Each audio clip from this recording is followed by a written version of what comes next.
It seems like every year there's a new toy that comes out and becomes the latest fad just in time for Christmas. 3. The renamed Cabbage Patch doll created a terror in the stores when parents desperately pushed, shoved, elbowed, and punched their way down the toy aisle in hopes of snagging this doll before Christmas. No way. This that became sounds known hectic. as the Great Cabbage Patch craze. All I remember of My Little Pony are those My Little Pony adverts. Like, that's my introduction to My Little Pony is My Little Pony. Like, I just remember all those adverts. Kids who received this game system as a present that Christmas will never forget the feeling they had when they first saw it and played it. The Nintendo Entertainment System solidified the game console, and people have been gaming ever since. Alright guys, today we're going to be checking out top Christmas toys from the 80s and 90s. This is coming from WHATTT of History's channel, guys. You guys know we're quite familiar with him on this channel. He does a lot of these nostalgic compilations and recaps. Definitely consider checking out his video, linked in the description, as well as his channel, because he's got a lot more of that coming if you guys love this type of content. I'm really excited to check this one out. I checked out his video on 70s and 80s Christmas, like top Christmas toys from that era. So I'll be very curious to see just how much, you know, themes continue and maybe where some differences may occur. You know, I'm aware of the Star Wars, I'm aware of Pet Rocks, let's say, you know, and some Barbie stuff here and there, Stretch Armstrong, Simon stuff. Let's see how much of that continues into the 90s and the 80s. And this one's going to be going out to my later Gen Xers / older millennials who probably would remember Christmas in these periods especially. And, you know, younger Gen Xers as well. You'd probably be a bit older. But I've got a Christmas movie dropping on Christmas Eve coming on the Patreon. It's going to be National Lampoon's Christmas Vacation, as you can see on the screen. That'll be my very first time checking out. If you guys want to join in on the Christmas spirit on the Patreon, link will be in the description. You also get access to all my other movie reactions, all my album reviews, all my sitcom watch parties. And I've got so much more content coming your way. At the moment, I've got 50 plus exclusive bits of content that I cannot post on YouTube on there. So if you guys are interested in getting that nostalgia, that extra dose of nostalgia, as well as a gender perspective on a lot of these classics, then definitely consider checking out the Patreon, linked in the description below, guys. But of course, don't forget to subscribe channel, as well as like the video, and let me know what other videos you guys want me to check out. And with that being said, let's go straight into this video. Let's go. It seems like every year there's a new toy that comes out and becomes the latest fad just in time for Christmas. Oftentimes these toys are in high demand with a short supply. Okay. So if your parents were able to get you the most wanted toy of the year, then consider yourself lucky. There's no telling what they had to go through to get it. I can imagine. In today's video, we will discuss the most popular Christmas toys of the 1980s and 1990s. Let's see, man. Let's see. I feel like I'm gonna see more advanced toys here, like, you know, if it's maybe some more electronical toys. 1974, a Hungarian toy designer named Erno Rubik created a 3D geometric puzzle called the Magic Cube. This interesting contraption landed in the hands of the Ideal Toy and Novelty Company, who renamed it the Rubiks Cube. Oh, the Rubiks Cube, right. This became the biggest toy of 1980, and kids everywhere wanted one for Christmas. Within the first 2 years, they sold more than 100 million units. The success of the toy has led to other geometric puzzle toys, but the Rubiks Cube has remained popular ever since. You know what's so crazy? Actually, let me let him finish. Even competitions to see who can solve it the fastest. Yeah, the cool thing about these Rubiks Cubes is I remember when I was young, Rubiks Cube was like this antique kind of toy that only a few people played with. And it's a toy that, you know, probably, I don't know, maybe some people's parents would just have lying around somewhere, and then you'd be like, oh, let me play with that. It's cool. But, so I can see it appealing to Gen Zers a little bit as well. But, like, I didn't, like, obviously, when you go back to this time period, that was, like, the go-to thing, which is interesting. When I look at a Rubik's Cube, I look at it as, like, that game that I would, or that toy that I would use when I'm bored of playing all my other electronical games, and the Rubik's Cube is just there. Let me just see if I can solve it. Not like I want to go to that, I want that for Christmas type toy. You know, that's like my #1 toy on my wish list. So it's interesting to see the change of perspective there, man. But yeah, that makes sense. In 1981, He-Man and the Masters of the Universe was created, and it was introduced as a series of incredibly muscly action figures. Oh, right. Hey, okay. At the time, they were nearly 2 inches larger than Kenner's Star Wars and Hasbro's G.I. Joe action figures. Okay, I've heard about Every those. little boy wanted He-Man and Castle Grayskull for Christmas that year. He-Man and Castle Grayskull. Wow, okay. So that's like that's like the 80s versions of the, like he said, like the Star Wars, like the G.I. Joe stuff. That's interesting. I haven't heard of He-Man like that. Hasbro's My Little Christmas that year. Hasbro's My Little Pony gave Barbie a run for her money in the Christmas season of 1982. That's interesting. These toys came in a range of small vinyl horses with long and bright groomable hair. Each pony had its own adorable name, as well as a unique emblem branded on the hind quarters. Wow. Do you know what's crazy to me? Who would have thought a pony would be so successful? I feel like so many toys of this time period seem to be based on like people, like action figures, all these things, like Barbie, a person.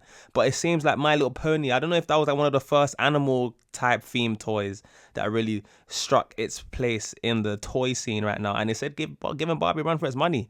All I remember of My Little Pony are those My Little Pony adverts. Like, that's my introduction to My Little Pony, is My Little Pony. Like, I just remember all those adverts. One of the craziest Christmas toys of all time has to be the Cabbage Patch Kids. Okay. The dolls can be defined as having a large round head and a doughy body. They first appeared on a television show in 1980 and were called Real People. In 1983, the renamed Cabbage Patch doll created a terror in the stores when parents desperately pushed, shoved, elbowed, and punched their way down the toy aisle in hopes of snagging this doll before Christmas. No way. This became known as the Great Cabbage Patch Craze. You're joking. If you received a Cabbage Patch doll that Christmas, then I'm sure your parents have an interesting story behind that adventure.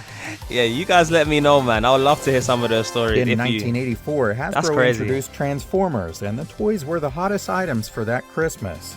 Nice. These Japanese toys could shapeshift from robots to motor vehicles and more. The toys were launched with an epic backstory and a supporting line of comic books. The Transformers craze continued to grow with television shows, games, films, and even their own cereal. That's right. Okay, I feel like, you know, when the toys start to get into more like late 80s and the 90s, that's when they start to be a bit more recognizable for me.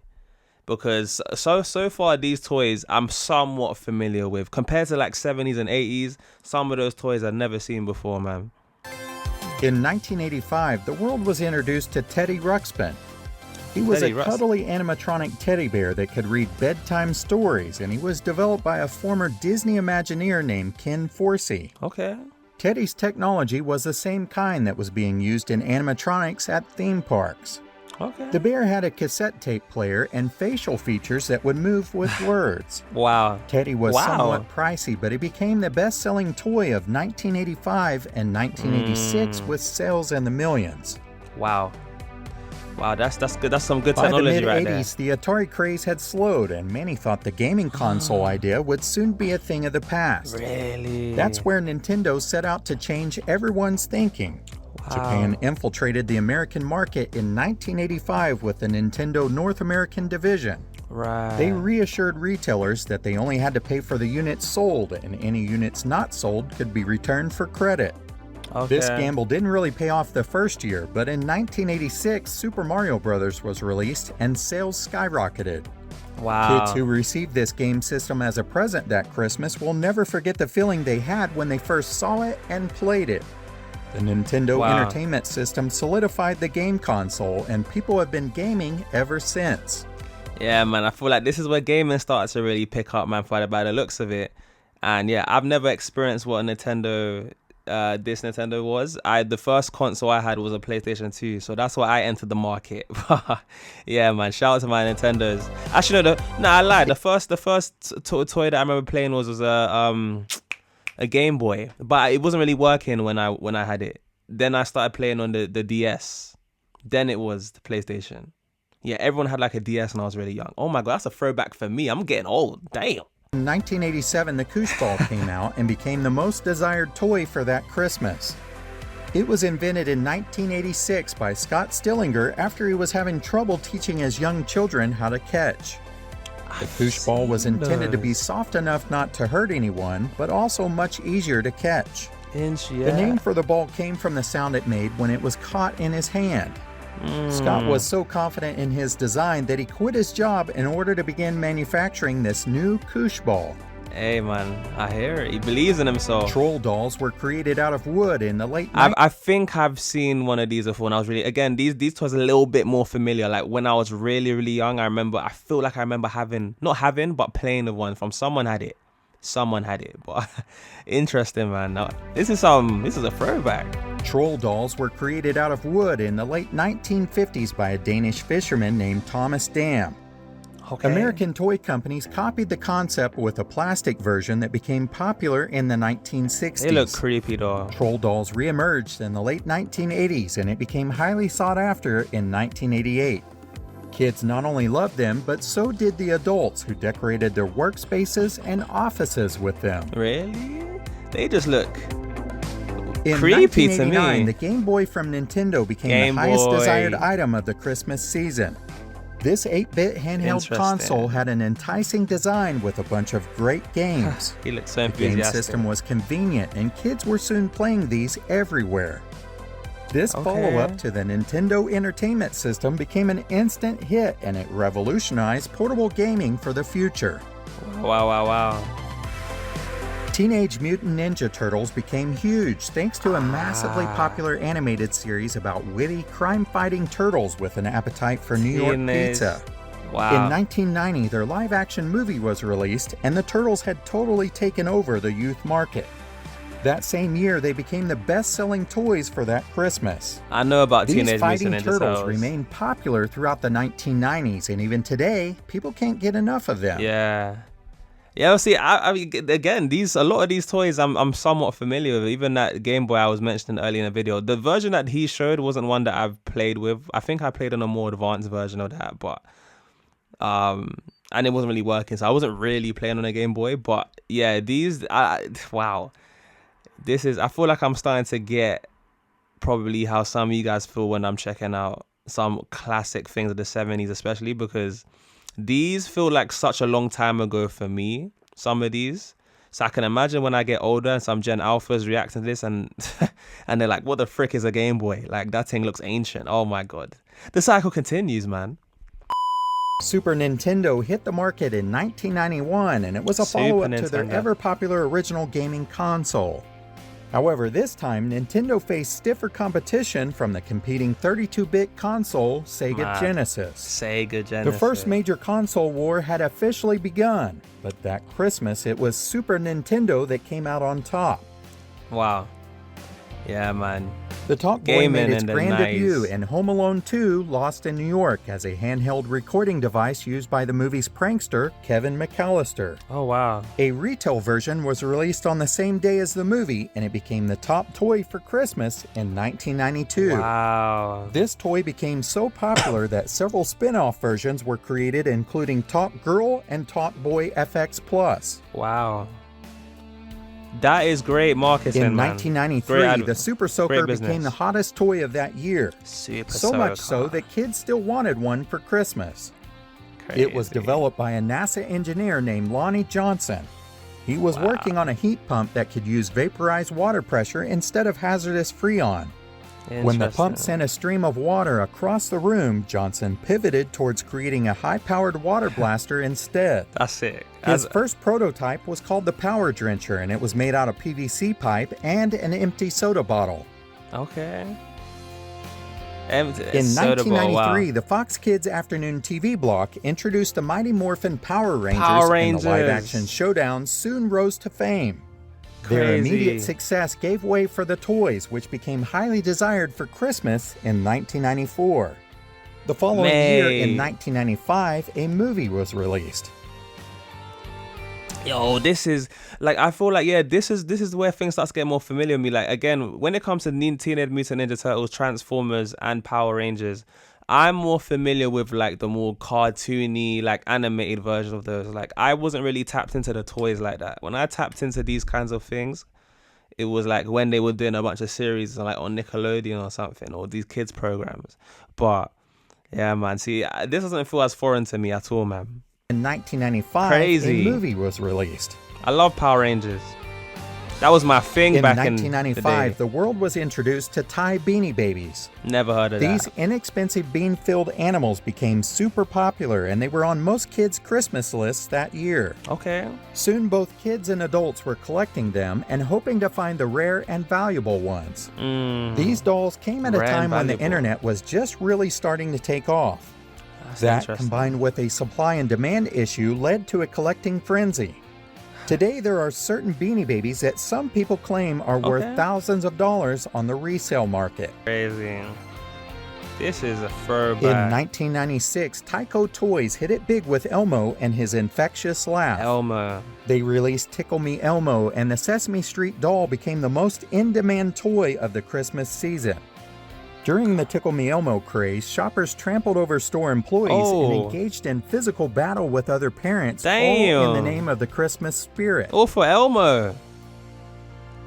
Yo, Before like that's like the Cabbage Patch cycle again. I wonder what the more modern day version of that was. The Cabbage Patch doll, right? To the Elmo, Tickle Me Elmo bear, whatever it was.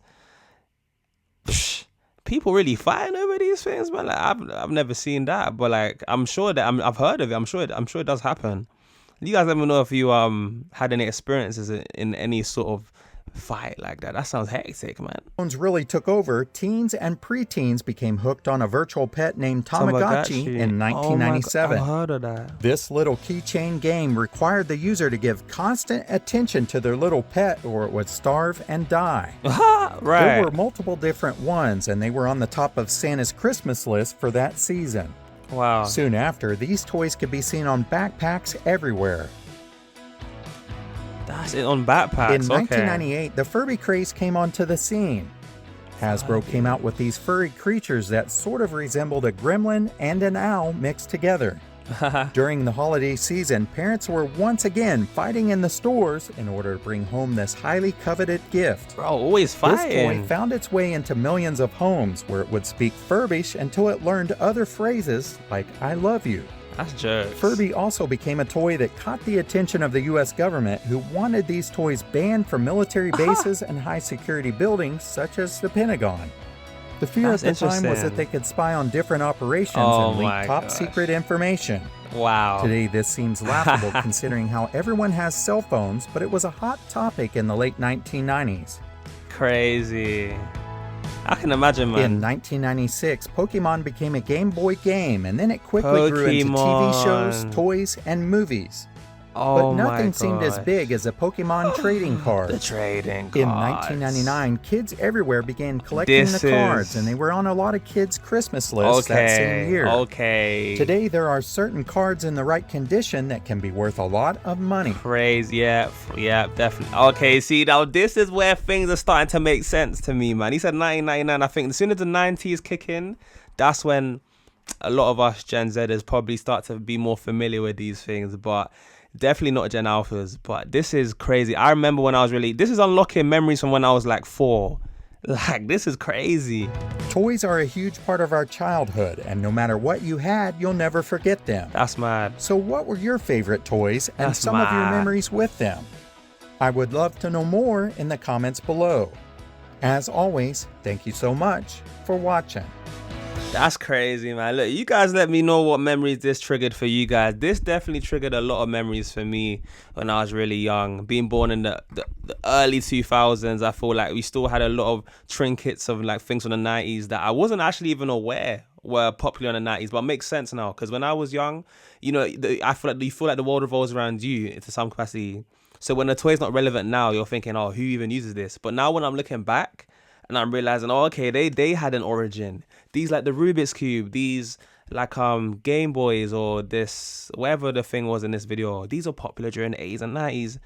Obviously, they probably died down a little bit when I came into play, but it's interesting seeing where a lot of these things really thrived. Like, it's given me a whole different outlook to the things that I used to look at as like, oh, that's just like boring and that's old type thing. I want to get the newest thing. But that's so cool to see, man. Look, yeah, you guys let me know if this brought back any specific memories. I'll be very curious to see if there's any millennials in this that are watching that this really jogged the memory for. Even some Gen Xers, some later Gen Xers even. Because, yeah, you can definitely tell with the internet starting to come into play, technology started to increase. I feel like the toys started to like have a step up. And toys seem to be a lot more just interactive, and yeah, man, I feel like there's more of a wide variety of toys, especially now. I don't see as much Star Wars stuff as I did in like the 70s and the 80s, and like 70s in that realm. I don't see as much Barbie. There's a little bit more competition now. Transformers in there, Ninja Turtles in there. Wow. Yeah, man. When I tapped into these toys, I wasn't really playing with these toys. I was more. These toys were I know them as cartoons. I didn't know them as the toys. The toys that I was knowing of were like, what toys did I play? I can't even remember the toys I played with. Maybe I'll think about it after the video, and in another video I'll tell you guys. But look, if you made this point in the video, comment on a blue heart. Let's switch it, man. I mean, you guys probably thought I was gonna say red or green, or both. We're gonna go blue today. See if any of you guys predicted that one this time. Some of you guys try and predict the heart. If you did predict it, let me know in the comments below. Or #flex for those of you guys that are still to this day struggling with emojis. Look, don't forget to like the video before you head on out, guys. I know it's easy to forget. It does me a big favor. If you want to see more of these kinds of videos, it'll be linked at the end of the video in a playlist. And yeah, guys, look, I wish you guys all the best for the holiday season. And with that being said, hope to see you guys on some more future videos, or check out some more past videos. But look, with that being said, I'm your boy JayFlex. This has been me checking out some top Christmas toys from the 80s and 90s. And for those guys who made this point, you guys have been absolutely wonderful. And I'll see you lovely, wonderful, splendid, full people in the next video. Peace. On the next, I can't even speak. Peace, guys. Peace.